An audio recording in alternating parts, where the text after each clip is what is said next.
Hey Benram, how are you doing? Thank you again for your response regarding Archaeopteryx. To begin with, when I bashed your pronunciation of Archaeopteryx, you're absolutely right. You do have to listen to everything that a person says, which is what I did. I didn't simply say, "Ha, you completely butchered this word that your entire talk is about. Haha, you're stupid." End of discussion. No, I listened to what you had to say and refuted your points. Secondly, though, I do think that that is something that should be considered because, after all, if you're a native English speaker and you're showing research, for example, of something to counter millions of scientists worldwide that are in agreement on something like, let's say, gravity, and you begin your talk and calling it gravity, and you have no accent and you're a national English speaker, I mean, I do think that you're kind of that somebody who would not take that into account would be somewhat foolish. Then again, but moving along. Nobody is ignoring the problems whatsoever about evolution. Like, we're not simply saying, like, oh, how does this happen? We don't know. We'll just won't respond. No. I mean, it's not like the answers keep changing. It's a matter of this is what science says. I mean, every explanation that we have is just that. It's an explanation. It's not making excuses or anything like that. I mean, if it's backed up by the evidence, then it's not an issue. Do you follow me? No transitional forms. I don't know where to begin on this. There are hundreds of them. In fact, the National Academy of Sciences just a couple years ago said there are so many transitional forms. Scientists typically have a problem classifying them. Like, see them every day. They're not in any rarity or scarcity whatsoever. Just look at the fossil record. I mean, pick a clade. I mean, even looking at whale evolution, one of the most mocked and ridiculed examples of transitions regarding how whales could have evolved. I mean, they've kind of shut up in the past, 20 years when we've started recovering dozens of fossils of intermediate forms between them. Now, again, that we know where to look, that's the Indus River Valley in between India and Pakistan. So once we find out where the evolution happened, then we can take a look and we find fossils there, just like we are. Second of all, when you said that nothing can be treated as transitional until more intermediate forms are found, I mean, that's ridiculous. Basically, you're saying that here's dinosaurs, here's birds. Wait, there we go. Dinosaurs, birds. In the middle is Archaeopteryx. Okay, well, that doesn't count, because until there's something in between Archaeopteryx something and dinosaurs, or Archaeopteryx something and birds, then it's completely valid. So you have to have something, what led to Archaeopteryx and what came from Archaeopteryx, besides birds and reptiles. Then when you find those aren't considered transitional until you find what came between, everything. So it's basically everything's a transitional form. Like, I guess it's kind of like there are no missing links because what's been found is no longer missing. So, I mean, I think that's absurd, to be honest with you, to say that until you keep on stacking up fossils, I mean, until it's... I mean, where do you draw the line? I mean, what more do you want? I mean, that's what I don't understand is the idea that for something to be considered transitional, you have to have something on the side of it, and then things enveloping that, and then from there, and then from there, and then from there, and there's really no set point as to where that'll stop before anything's considered transitional. So, whatever. Moving along. You said You were talking about paleoanthropologists or archaeologists or anything like that saying that Archaeopteryx is not a transitional form that is fully avian. No, they don't say that. No one really disagrees that Archaeopteryx is a transitional form. There's some debate currently as to whether it evolved from basalthecodonts or therapsid dinosaurs, but no. I mean, find me quotations of prominent archaeologists or anything like that, not people from the Discovery Institute, I mean real scientists that believe that Archaeopteryx is not a transitional form. Actually, if you want to look up feathers to scales and their transitions, if you look at them embryologically, how they develop, things like that, it's actually kind of interesting. There was a paper published a couple years ago that I looked at. I don't remember the exact specifics of it, but something that was interesting that they mentioned, and they proposed a mechanism by which it could have evolved, which, by the way, is completely contrary to your argument that it could not have. I mean, it's just a way that it possibly could have. But, I mean, keep in mind also that feathers would have the benefit of conferring warmth and increasing insulation. So, I mean, that's just one thing by making slits, and then from there, flight could have evolved as a secondary function.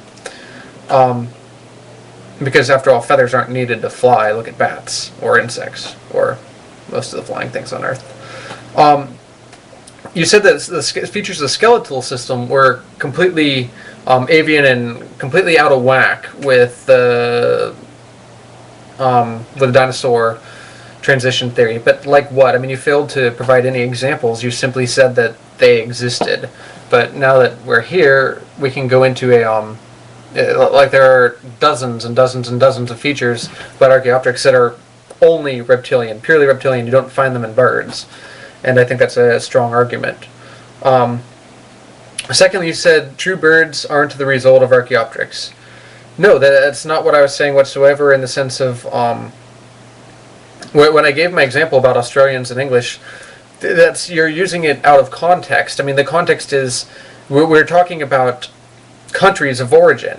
And in fact, Australians did become something else. They became Australians. Okay, I'm not saying that they changed species or anything like that. I used an analogy of people forming a new country and the original country still existing. That perfectly parallels evolution. I'm not talking about anything else, and you're reaching and taking the analogy out of its logical context and drawing false assumptions from it.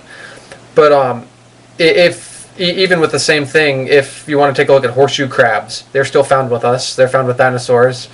I mean, horseshoe crabs have been here all along. They're some of the oldest organisms that we have. They are living fossils. So, I mean, that's not really a problem. Just because something is earlier doesn't mean it had to have gone extinct. I mean, it's not like something went, monkeys, humans, which evolution doesn't say happened. I mean, it could have gone common ancestor, then monkeys this way, then humans this way. Or even with horseshoe crabs, you could have the common ancestor, horseshoe crabs going this way, and then up, us, way up. But, I mean, nevertheless, the two could still be there, because they're not completely changing as a whole. It's just one segment of a group is speciating, that's all. Then again, I also want to see your source regarding the fossil layer, stating that the dinosaurs that Archaeopteryx evolved from were found millions of years later in the fossil strata. I'd like to see your source regarding that, because I haven't heard that, and I think that'd be interesting. Also, why is finding examples of extinct animals alive a problem? I mean, that's not really a problem. I mean, I just don't understand the controversy there. Not every species goes extinct. There's nothing wrong with that. I mean, that's not a problem for evolution. About ID being science, it's not. Plain and simple. It really isn't falsifiable. And every way that it could be falsified, I mean, has already been done. Take a look at endogenous retroviruses or anything like that. Take a look at everything. I mean, we know how the universe would look if intelligent design and creationism were true. We know how it would look if evolution is true. And we live in the universe that was formed by evolution. I mean, whether it was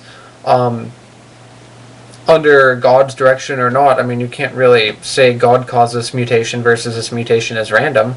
But nevertheless, I mean, even Dr. Michael Behe, who, the champion of intelligent design, accepts that we share a common ancestor with the great apes. And furthermore, if you look at the Dover trial, when he was on stand, he admitted that if things such as intelligent design would be considered science, and you would also have to consider palm reading and tarot cards and things like that as science as well. So I think that one of your own people admitting to that under oath is kind of, telling. Secondly, evolution is falsifiable. For example, take a look at the whale fossils that we found recently. For the transition to have occurred, something interesting must have happened, and that is that we have ears that are fantastic for hearing above land, but our hearing sucks underwater. Whales, on the other hand, have excellent hearing underwater. In fact, they can even use it as sonar. In the fossils that we find, we predict from evolution that we would have to see in the intermediate stages the middle ear changing from a form that's good on land to a form that's great underwater. And if we don't find those, that's evolution for you. That's bad. You know what I mean? That completely flies in the face of it. But what do we see in each of the transitional fossils? The middle ear is changing and conforming exactly as evolution would predict. Secondly, take a look at chimps and the chimp chromosome regarding our fused chromosome. If we were to look inside our lineage and not find a fused chromosome, evolution would be falsified, plain and simple, because you can't just lose an entire chromosome. That'd be fatal. Look up Ken Miller, Ape and Humans on YouTube. I mean, that's a pretty good talk, and it shows you